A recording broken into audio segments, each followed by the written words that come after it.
Doc, I got to tell you, a lot of confusion out there when you talk about marijuana, talk about cannabis, THC, CBD.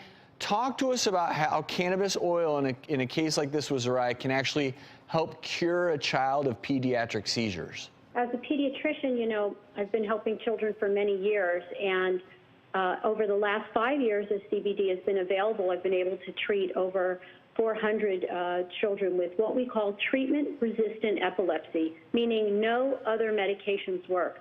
Some of these kids have tried 10, 15 different medications, and as you mentioned, they can have lots of negative side effects. CBD, which is one of the compounds in the cannabis plant, is not intoxicating. It doesn't work the same way as THC.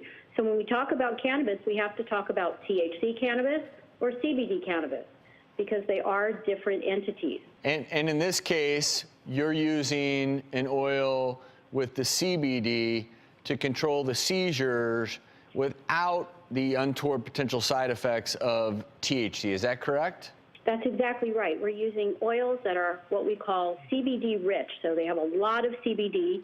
Now, some of the oils don't have any THC, some have a very tiny amount. One thing to know about CBD is that when you have a lot of CBD with very little THC, CBD actually works to block that psychoactive effect of THC. So even if there was a little bit in there, the intoxicating effects are blocked.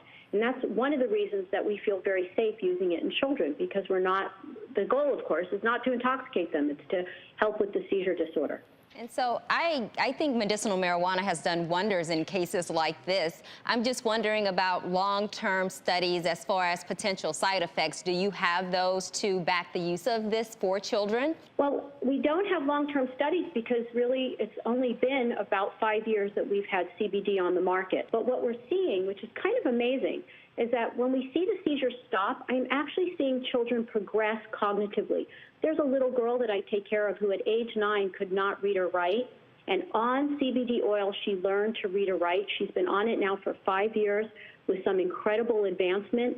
She's in middle school, she's thriving, she's doing very well. So as far as we can tell, it does not appear to have any long-term side effects. And I think it's very important to note, and Doc, back me up on this, we are not suggesting that children should be experimentally placed on medical marijuana for various things. These are very extreme circumstances with kids who have literally zero quality of life. And I think we need to talk about that because, again, laws are changing very slowly. Correct me if I'm wrong, but is there a pending bill in California that would actually allow some of these kids with treatment-resistant epilepsy where they could actually use the CBD oil while they're at school? Yes, that's correct, because many of these children have to take their oil on an every 6 or every 8 hour basis.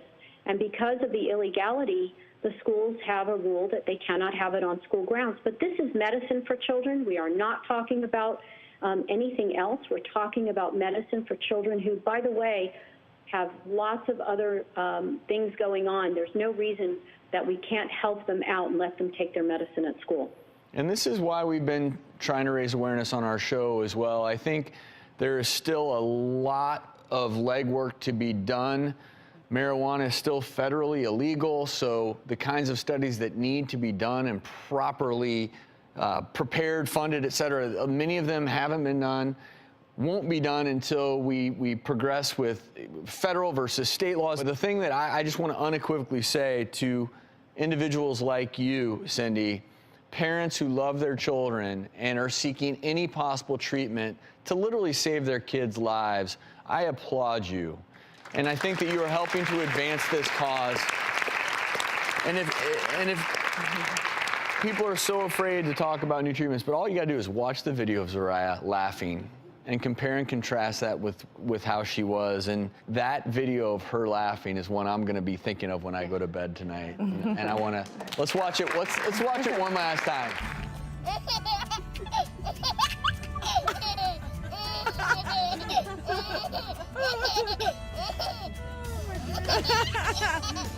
And you know what this reminds me of? You know, little kids, when they're feeling good, will laugh 400 plus times a day. Us adults, you know, on average, we laugh about 4 times a day. That's kind of sad. Well, it is, but my point is, laugh more, but also kids, when they're laughing, it's because they're happy, they're out of pain, they're feeling good. Thank you for sharing Zariah's story.